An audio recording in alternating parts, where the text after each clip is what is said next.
Nanda Jaya Advaita Chandra Jaya Gora Bhakta Vrinda Jaya Jaya Shri Chaitanya Jaya Nityananda Jaya Advaita Chandra Jaya Gora Bhakta Vrinda Jaya Gora Nitai Jaya Gora Nitai Jaya Gora Nitai Jaya Gora Nitai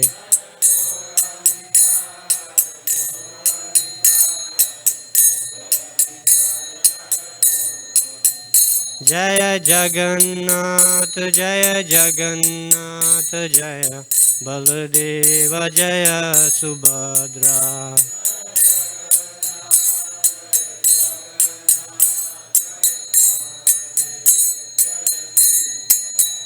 Jaya Rukmini Dwarkadish Rukmini Dwarkadish Rukmini Dwarkadish Rukmini Dwarkadish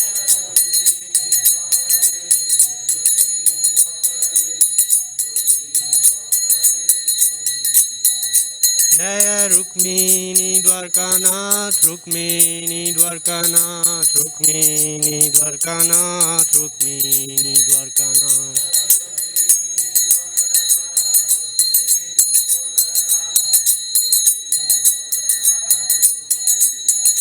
Jaya Jaya Prabhupada Prabhupada Prabhupada Jaya Jaya Prabhupada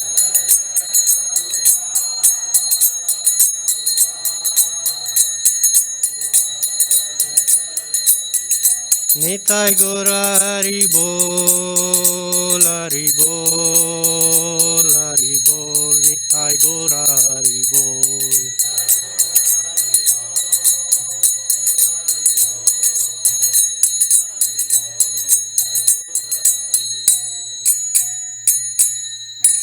Jayam Vishnupad Paramhamsa Privajikacharya Stotra Sat Abhay Charnaravind Bhaktivedanta Swami Prabhupada Ki Jai. ISKCON founder Acharya BBT founder Acharya Srila Prabhupada Ki Jai. Vishnupad Paramhamsa Privajikacharya Stotra Sat Shri Srimad Bhakti Siddhanta Saraswati Thakur Goswami Maharaj Prabhupada Ki Jai. Anant Koti Vaishnav Vrind Ki Jai. Nitai Gaura Premanandi Hari Hari Bol. All glories to the assembled devotees Hare Krishna. All glories to the assembled devotees Hare Krishna. All glories to the assembled devotees Hare Krishna. All glories to Shri Shri Guru and Gauranga.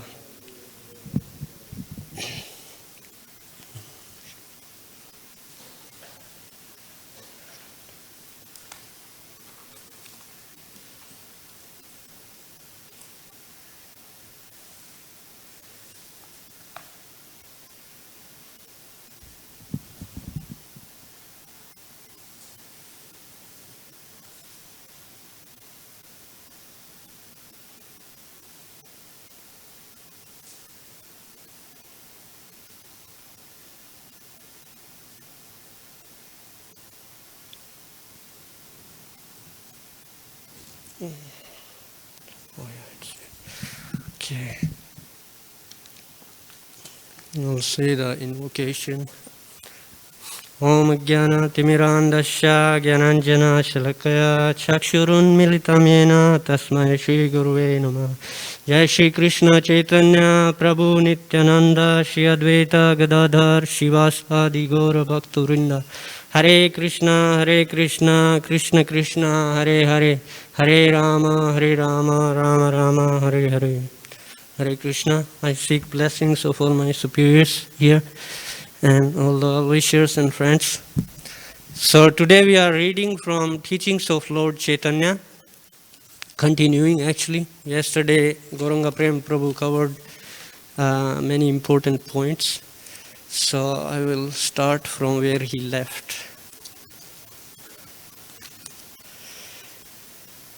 Before that, there's just one point I noticed is if we see at start of every book, there is like Prabhupada is dedicating the book to some great Acharya. So This teachings of Lord Chaitanya Srila Prabhupada dedicates to the Srila Bhaktivinoda Thakur. And we know how the spiritual master of Srila Prabhupada, Srila Bhaktisiddhanta Saraswati Thakur, was also considered as a ray of Vishnu. So Bhaktivinoda Thakur, he actually prayed for him, for a child who could help him preach the glories of Lord Chaitanya. So I thought this is a very nice point to remember. Because it's Srila Bhaktivinoda Thakur who actually started this preaching about Lord Chaitanya's teachings all over the world. And just on the first page in the dedication, Srila Prabhupada is saying here that Srila Bhaktivinoda Thakur, who initiated the teachings of Lord Chaitanya in the Western world, and then he writes, McGill University, Canada, in 1896, the year of my birth. So that was the year Srila Prabhupada took birth. So on the same point, I remember he dedicates Bhagavad Gita to Vishwanath Chakravarti Thakur and Krishna book to his father, and he actually says there that my father, who was a pure devotee of Krishna, who raised me in a Krishna conscious atmosphere, and he's very grateful for that. Can anyone guess who did he dedicate the Chaitanya Charitamrita to? So teachings of Lord Chaitanya is summary study of Chaitanya Charitamrita. Yes, disciples, and pretty much he says there to all the readers. So I thought that was very interesting point, because all other books he dedicates to some of the Acharya, but Chaitanya Charitamrita he says because he was requested to translate that book, so he dedicates that book to all his readers. So I thought that was a very interesting point. But we start reading from... So yesterday Gauranga Prem Prabhu mentioned few points about immortality and how to engage everything in service to Krishna. So that's where we are going to start reading today in such work. Yeah, I'll just start from this paragraph. It's just like a couple more lines before. The real question is, how can we remain unpolluted by material contamination while in the material world? Srila Rupa Goswami explains that we can remain uncontaminated while in the world if we simply make it our ambition to serve Krishna.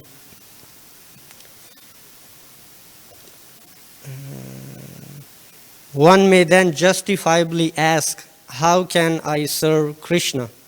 It is not simply a matter of meditation, which is just an activity of the mind, but of performing practical work for Krishna.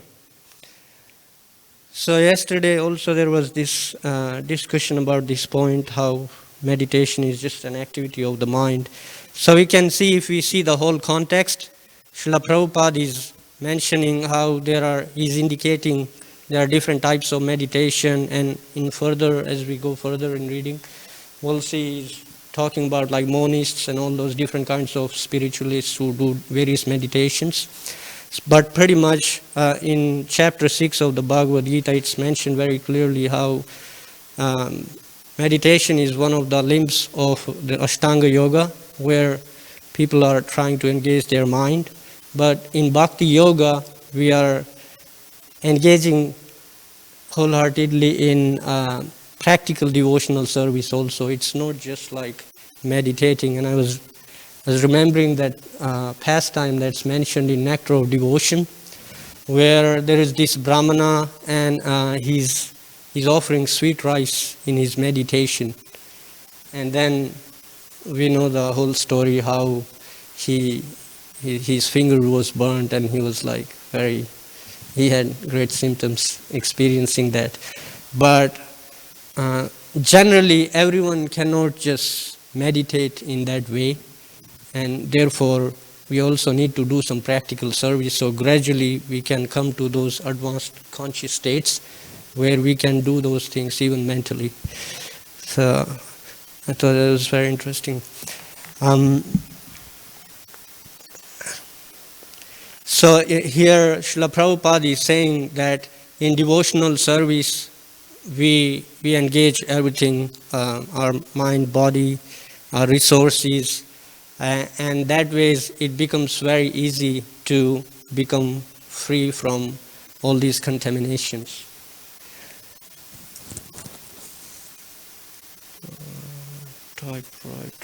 If we simply speak to people about Krishna consciousness, we are also rendering service. If our mind, senses, speech, money, and energies are thus engaged in the service of Krishna, then we are no longer in material nature. So we can see he's emphasizing on that point here.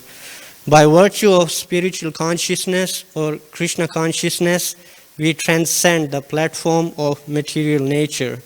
It is a fact that Krishna, his expansions, and his devotees, that is, those who work for him, are not in material nature, although people with a poor fund of knowledge think that they are.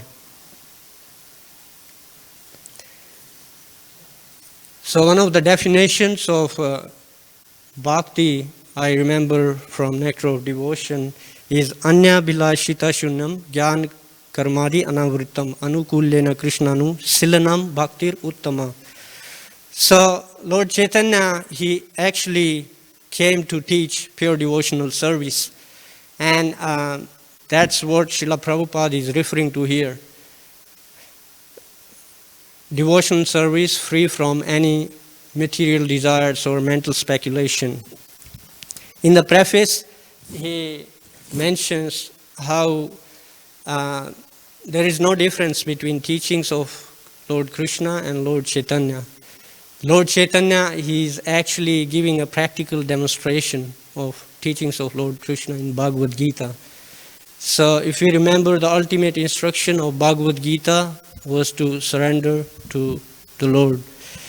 And Lord Chaitanya is teaching the same thing by engaging in chanting the Hare Krishna Maha Mantra and offering practical devotional service.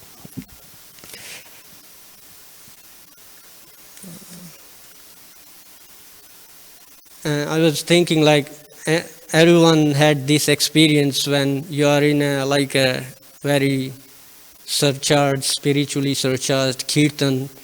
You have experience of like totally, forgetting what's going on in your mind, and you just get absorbed in kirtan and dancing and chanting and appreciating the association. It's like totally helps you go beyond the mental platform. So even like new people, when they come, they have this experience. But reading from the description in the 6th chapter of the Bhagavad Gita, and even Arjuna, he mentioned to Krishna that this kind of process is not so easy to perform. So, and then Krishna explains bhakti in next 6 chapters of the Bhagavad Gita from 7 to 12.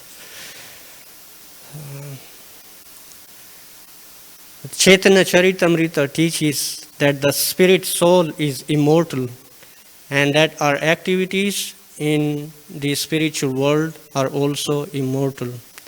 The Mayavadis, who hold the view that the Absolute is impersonal and formless, contend that a realized soul has no need to talk. So we can see the relation here now to the silent meditation and to talking. But the Vaishnavas, devotees of Krishna, contend that when one reaches the stage of realization, he really begins to talk. Previously, we only talked of nonsense. The Vaishnava says, now let us begin our real talks of Krishna, the Krishna Katha. It reminds me of how Sukadeva Goswami, was already established in Brahman realization, and he didn't even want to take birth. But when he heard the pastimes of Krishna, especially is mentioned when he heard the pastimes of Krishna taking prasad with his cowherd friends, and they glorifying him. When he heard that pastime, he became very attracted to hearing Bhagavatam, and that's when he decided, okay, I need to hear this. So Shravanam and Kirtanam, this is very important two stages of beginning in bhakti. And it's not that only important in beginning, like just by performing these, one can attain complete perfection in devotional service. Prahlad Maharaj recommends this to Hiranyakashipu. He said, when he asked him, what's the most important thing you learned? When he was like, Shravanam, Kirtanam, Vishnu Smaranam, and Hiranyakashipu was infuriated, where you learning all this? So Krishna Katha, it's very important part, and that's what we do here also. That's what we are doing now, reading from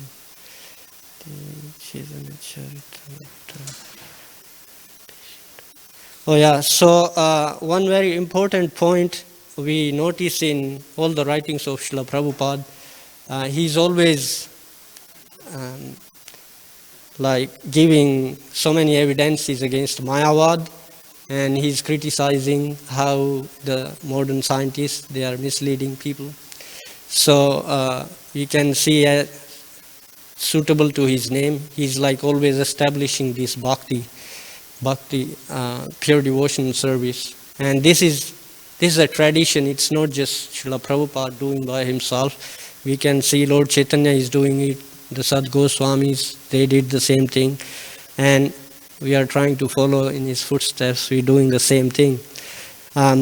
So one point I remember is when Lord Chaitanya, he was in Banaras, and he met all these Mayavadi sannyasis. And then they had discussion with Prakashananda Saraswati, and this point was raised. They were asking Lord Chaitanya, why don't you come and read Vedanta with us and discuss Vedanta with us? What are you doing this sentimental chanting with these uneducated people, sentimental people? And then Lord Chaitanya, we know although he's Krishna, but taking position of a devotee, and he tells Prakashananda Saraswati, Suna Shripad Ihara Karan, Guru More Murkha Dekhi Karila Shashan. And then his guru, he tells him, Tomara nahi Vedanta adhikar, Krishna mantra japa sada, e mantra sar. So Lord Chaitanya is telling Prakashananda Saraswati that I'm just trying to follow the instruction of my guru. And my guru told me that you just chant Hare Krishna mantra and you will attain all perfection. So Lord Chaitanya, he is showing by his example how by properly engaging in chanting of Hare Krishna, one can attain all perfection. But not only that, because he is practically teaching by his example, so he is showing how a disciple should take the instructions of one's spiritual master as his heart and soul. In the purport to this text is the 7th chapter of Chaitanya Charitamrita, Adi Leela. And I know there is a book actually just on this chapter that's called Lord Chaitanya in 5 Features. So Lord Chaitanya, he's teaching how just by taking the instructions of one's spiritual master as one's mission of life, one can achieve all perfection. And in the purport, Srila Prabhupada, he's actually giving a commentary that was done by Bhaktisiddhanta Saraswati Thakur Maharaj. And there he's saying that one who actually takes instructions of one's spiritual master very sincerely, they will attain perfection in devotional service.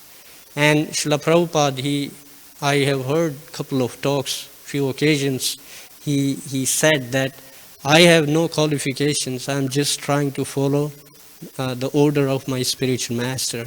And And he actually thanks all his disciples that, and you all came to help me carry out his instructions.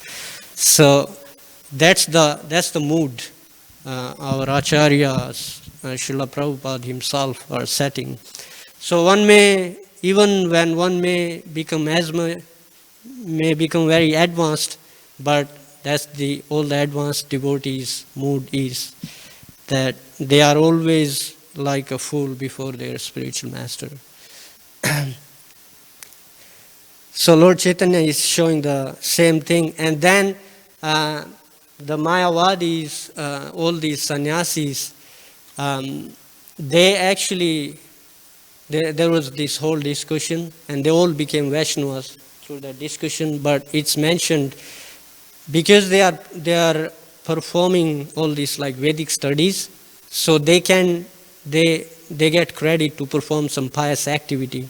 So it's mentioned Prakashananda Saraswati, he performed like a pious activity by asking Lord Chaitanya, you look so effulgent, and he said like you already look like Narayan. So because Mayavadi sannyasis, they think when they become advanced, they become perfect, they will become Narayan, or they will merge in Narayan. That's their understanding. But the bhakti understanding, we want to keep our identity and we want to offer service to the Lord. There is a relationship. It's not just you become one. So, yeah, because Prakashananda Saraswati performed that pious activity just by saying this and offering Lord Chaitanya to come and sit with them and discuss with them and appreciating him as Narayan. So Lord Chaitanya gave him mercy. Then all these Mayavadis, they became Vaishnavas. So that's how Lord Chaitanya did it. But we see even the pranam mantra of Srila Prabhupada, there is like Nirvishesha Shunyavadi. So Srila Prabhupada also, actually many people, they retire at that advanced age. At the age Srila Prabhupada started sharing this message of Srimad Bhagavatam, teachings of Lord Chaitanya. But that's when he really got into action, because before that there were so many years of preparation in translating all these books and so much endeavor to start things in India before that. If you read Srila Prabhupada Leelamrita, there is like a whole detail on those. So, Srila Prabhupada also carried that mood, and we can see in the writings he's always giving so many evidences against these Mayavadis.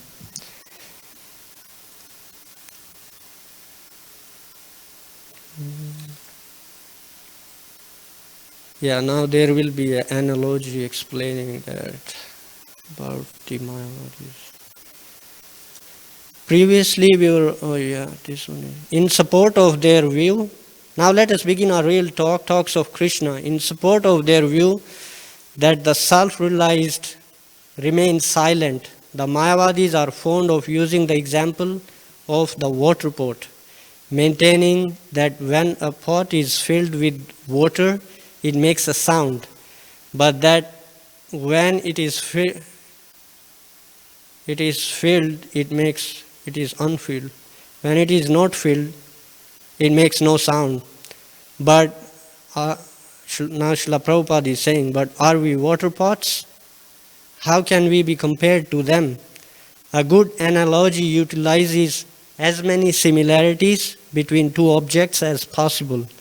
A water pot is not an active living force, but we are. Ever silent meditation may be adequate for a water pot, but not for us. Indeed, when a devotee realizes how much he has to say about Krishna, 24 hours in a day are not sufficient. It is the fool who is celebrated as long as he does not speak. For when he speaks, he does not speak. For when he breaks his silence, his lack of knowledge is exposed. The Chaitanya Charitamrita shows that there are many wonderful things to discover by glorifying the Supreme. So, just from the same discussion, I remember another point in the purport. Srila Prabhupada is mentioning that although Lord Chaitanya did say that he does not have any right, any adhikar to study Vedanta, but we know like how he defeated Keshava Kashmiri, who was like a great celebrated scholar in his days, and that's when Lord Chaitanya was like a young boy. So he was also showing one has to be philosophically learned also. And that's when one actually becomes a Brahmana. The Brahmana should be educated in the Shastras. And we see Srila Prabhupada is always quoting Shastras when he's making these points. And there is actually one's mind, it becomes very strong, very fixed in service when one is actually learned in these Shastras. Because all these shlokas, they give us inspiration, they give us strength. And even when one is not feeling very strong, one can just remember those shlokas, they come and they help us. Okay. So another analogy that Srila Prabhupada gives in relation to this is like how we see in the ocean, is similar kind of analogy. He says in the ocean, like all the rivers merge. That's, I think, another analogy the Mayavadis give, that how all the rivers merge in the ocean and they become one. But then Srila Prabhupada said that if you go deep in the ocean, you see there is so many different living entities. So one has to go deep in devotional service also, and that's when we can have these amazing experiences. Of course, even making a start is great. It's very rare, as Lord Krishna says in Bhagavad Gita, Manushyanam sahasreshu kaschid yatati siddhai. So it's like very rare someone takes to devotional service. But then we also want to go further, and that's what our acharyas, our gurus, they want us to grow. We don't have to remain a child all the time. And that means like we also have to study these books and learn these books so we can use these evidences in presenting Lord Krishna very nicely. Okay. In the beginning of the Chaitanya Charitamrita, Krishna Das Kaviraj Goswami writes, I offer my respects to my spiritual masters.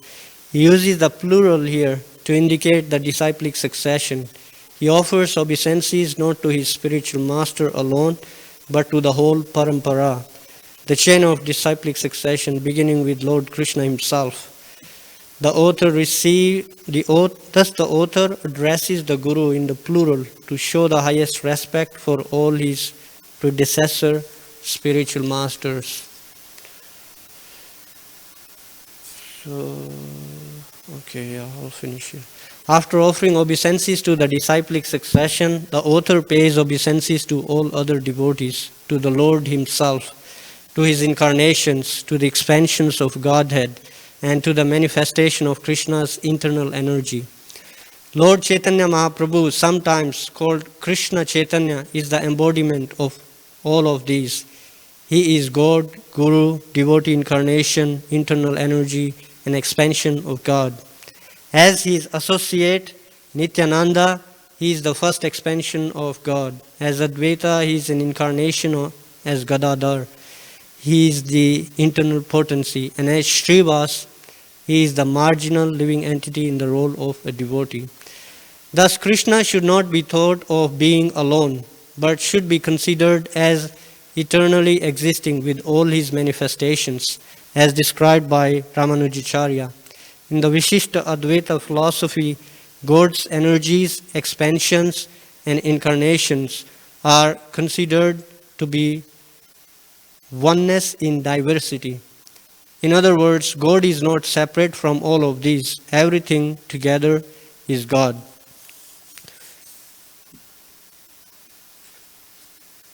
So it's saying how Lord Chaitanya, he does not come alone, he comes with all his associates. Just like we see when Krishna appeared, before his appearance, so many different demigods and all these other higher beings, they took birth. He actually personally told them, okay, he informed Brahma, I will be taking birth and you make all preparations. And so many different demigods and higher beings, they started taking birth in different families in Vrindavan. So same way we see this verse where it's mentioned Lord Chaitanya comes with Lord Nityananda, Gadadhar, Shivas, Advaita Prabhu. And we know from Srimad Bhagavatam also that verse Srila Prabhupada quotes quite often, Krishna Varnam Tvisha Krishnam Sango Pangastra Parshadam Yagye Sankirtana Prayar Yajantihi Sumedasha. So he comes with his associates, he does not come alone. And in that verse actually it describes, there are many points that's described, but one point that's described is this word Krishna Varnam. Lord Chaitanya, I will stop with this point. Lord Chaitanya, there are two aspects of Krishna Varnam. One is he is always describing Krishna, and another is name of Krishna is always on his tongue. So this is something we can remember. We can try imbibe as much as possible for us, and that ways we will stay free from all this contamination and will be very easy to remember Krishna and engage in devotional service. So just to recap, there were a few points. One was like about the between Mayavadi and devotional service. We should understand these differences, and it also helps us become free from all these impersonalistic tendencies that we may have to various degrees in ourselves. Another was about devotional service, how just by engaging in devotional service, by talking about Krishna, hearing about Krishna, we can remain free from contaminations, and it can help us grow in our practice. And the last one is how Lord Chaitanya or Krishna is never alone. He's always with his associates. So this is a very important point. There was a few other things. There is a very beautiful song where it mentions one who just understands the associates of Lord Chaitanya, they can become completely liberated souls. So thank you very much. All glories to Srila Prabhupada.